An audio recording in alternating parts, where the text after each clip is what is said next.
Honda CRF450L is probably the best dedicated trail bike we've seen since the 90s. The only problem is it's not priced like a trail bike.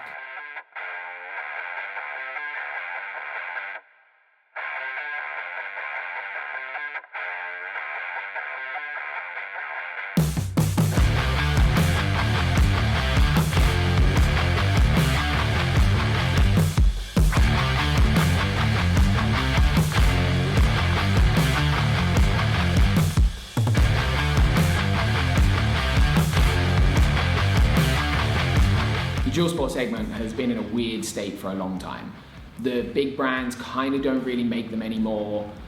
So unless you've been in the market for a dual sport that's basically a full-blown race bike shoehorned into different clothing, there hasn't been a bike for you. There are a few good examples of decent trail bikes, things like the Beta X Trainer or KTM's freeride models, but they're always a compromise. They always seem to cut corners on things to make them smaller and lighter and easier to ride, so it means you lose out on chassis and suspension performance. The CRF450L is, well, it's Honda's idea of the perfect trail bike. They've taken their class-leading motocross bike and trailified it, but the good bit is that they've kept most of the stuff that makes a motocross bike great. So we've still got really high-end suspension, the ergonomics and the chassis are almost identical, and they've softened the engine off a little bit. They've approached this more like building an XR400 for 2018 rather than trying to build a bike that competes with bikes like the KTM 450XC and WR450F. And the end result is a bike that is incredibly impressive. Ergonomically, the CRF450L is a dirt bike and it's all the better for it. Honda haven't produced a bigger version of their 250L. In fact, the 450L couldn't be more removed if it tried.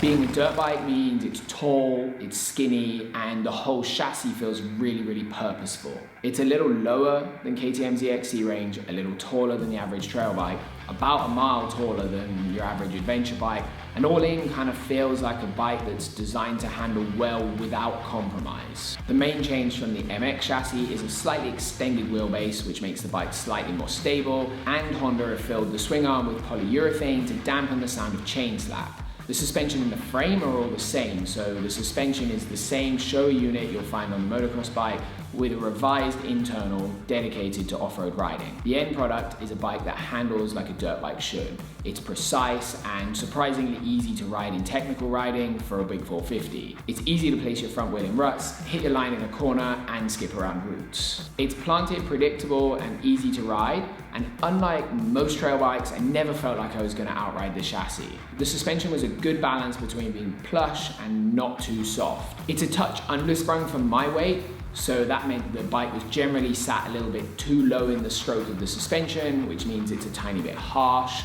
And so on routes and small bumps, there was a little bit of negative feedback. But I think if you sit a little bit lighter than I am and you fall within the standard weight bracket, you're not going to have a problem. The suspension is going to be really, really good out of the box.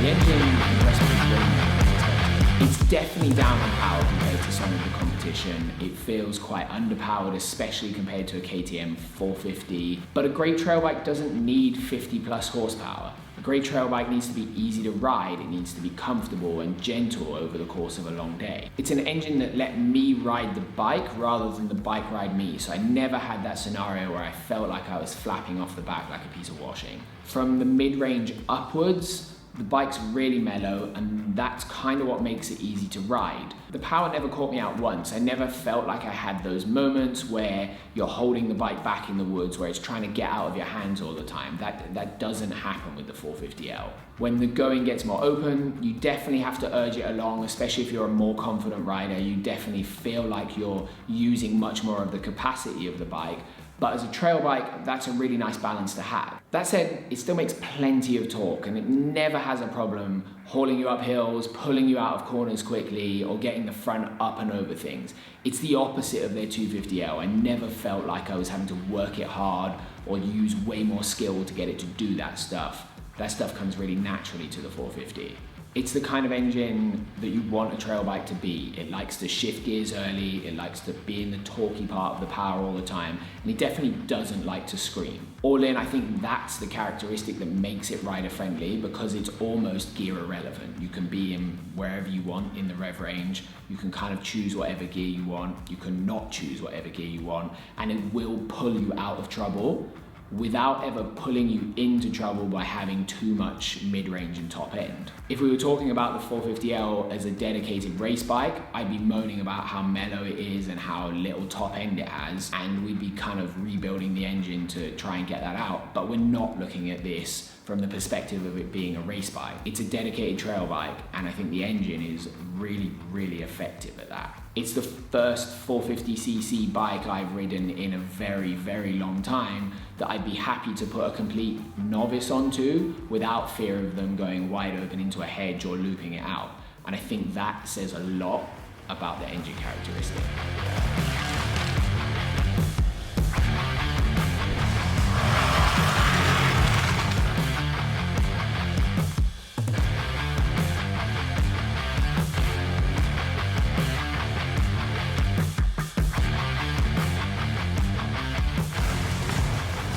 In terms of road going capability, the 450L has designed to be more dedicated dual sport than most other bikes are. The urethane swing arm and the plastic engine covers they've introduced are designed to lower the engine noise and the general road noise. And on top of that, they included the bike with some dual sport style tires. As well as some LED lights, it's got some really nice clocks that are tucked behind the headlight with some actually useful information on them. The biggest part of that is the fuel gauge, which gives you an amount of liters used in the fuel tank and the amount of liters remaining, so you know much more how much distance you've got than simply having a dash light or having a generic amount of bars. The biggest point of contention with the 450 in terms of performance were the tires. They are marginally better on the street than an enduro tire. They have a little bit nicer roll into the corners, but off-road, they are utterly horrendous. The biggest problem, especially in autumnal British conditions, was they lacked any side bite at all. So on a rut or in a corner where there's any moisture in the ground, they were dangerous to the point where it's actually funny. It makes you giggle all the time because you had so little control when the ground was slippery over the direction of the bike. It would scrub tires forever and ever and ever through a corner until it eventually gripped. It was super inconsistent, it was hard to ride, and if it was my bike, it would be the first thing I changed. Overall, those points are where the street riding comfort dies. Ultimately, the 450L is still a dirt bike. It's a little bit quieter, the tires help a tiny bit, but everything else is the same. So it's a hard seat, it's an off-road upright riding position with no wind protection and relatively short gearbox. The comfortable cruising speed is 55 to 60 miles an hour. Anything over that, it was vibrating like crazy, wasn't really comfortable, and on a cold day in kind of dual sport kit, I didn't really want to go any faster either. I wouldn't want to sit on this bike for a long time on the motorway, but ultimately, that's not the point of it. The point is that it's a dirt bike that's street legal and easy to ride, not an adventure bike that can cruise out 100 miles on the motorway without thinking about it.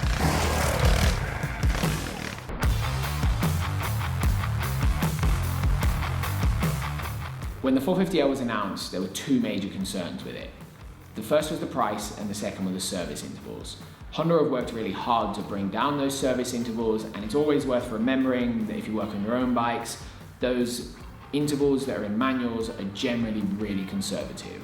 The standard service interval is about 600 miles or 1,000 kilometers, which works out about double what a normal 450cc enduro bike would be. In reality, real world riding, it kind of would probably work out between 6 and 8 days of riding on the bike.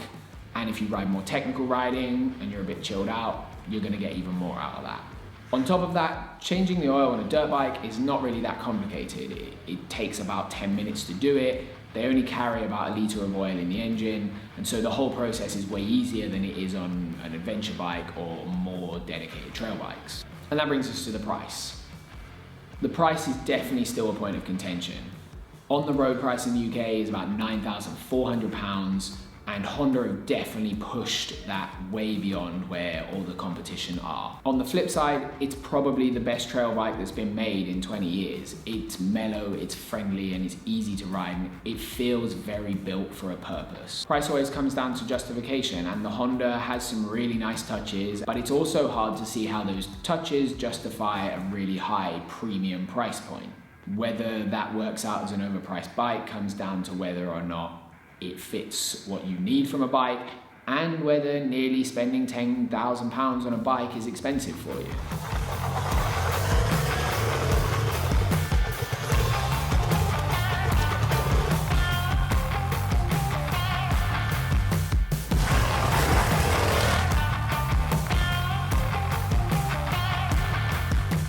There are a few small niggles with this CRF450L that are worth mentioning. The first one is the cable clutch.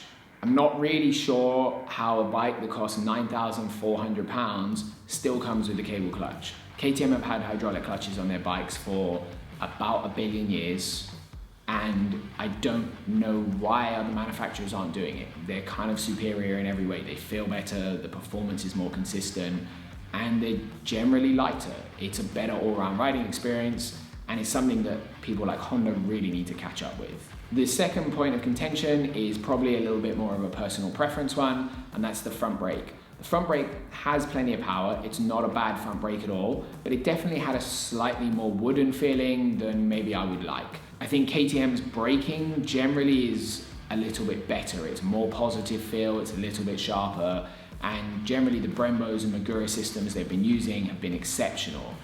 Honda's use a Nissan brake, and it's not bad, but I think it could be a little bit more positive.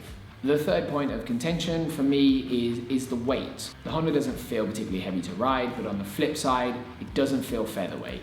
This is a premium bike right at the top end of the price range for these models, and for that kind of money, you expect a little bit of technology baked in. When you look at the wet weights of the bikes, KTM and Husqvarna's 450s are pulling nearly 10 kilos of weight difference on a 115 kilo bike. It's a huge amount, and it's really noticeable when you ride. Overall, the CRF450L is an incredibly good bike. It's super focused, it's really, really well executed, and Honda deserve a huge amount of credit for taking an approach that no one else has taken in a long time.